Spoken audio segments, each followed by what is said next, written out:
দেখলে মনে হয় ছোটোখাটো, কারণ আমরা ওটা করতে পারি। আমরা আমাদের যে সমস্ত ফ্যামিলি আছে, ফ্যামিলি নিয়ে সেখানে না করলে আউটডোর বাইরে করতে পারি, ছোটোখাটো একটা বিলা নিয়ে, অথবা এখানে বুকিং দিয়ে আমরা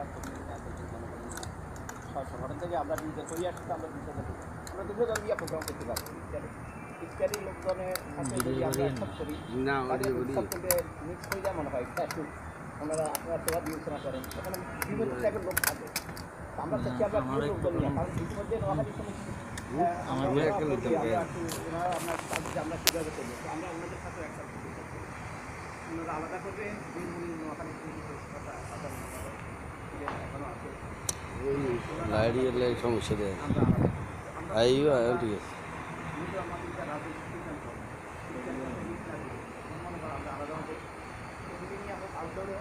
আপনারা ফ্যামিলি ছাড়া আমার মনে হয় আমি এই প্রস্তাবটা রাখছি।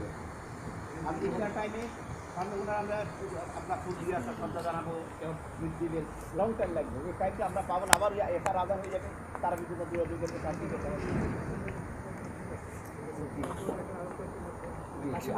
আমি আমার আপনার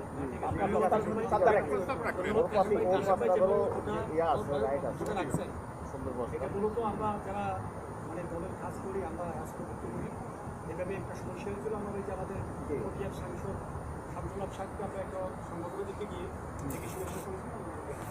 ওনার প্রস্তাবটা সেই সময় আমার দুটো একটা সাথে করতে পারবো, যা হোক এটা আমরা এটা তুলনামূলক আলোচনা করি, যেটা ভালো সবাই মতামত ইয়ে করবেন সেটাই আমরা করবো। আমি এখানে মানে জামশেদ ভাই আপনাকে একটু বলার জন্য আমি হেল্প করছি।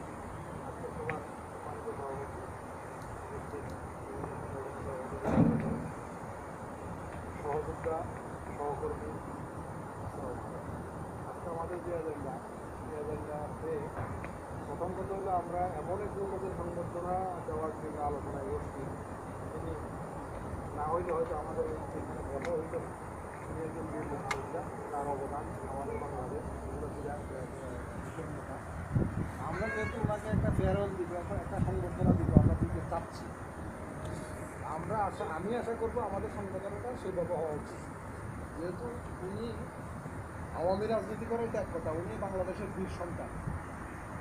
আমরা যদি বীর সন্তানকে একটা সংবর্ধনা দিব আমাদের আওয়ামী রাজনীতির পক্ষ থেকে, আমরা ওনাকে সেভাবে সম্মান দেখে একটা সংবর্ধনা দেওয়া উচিত বলে আমি মনে করি।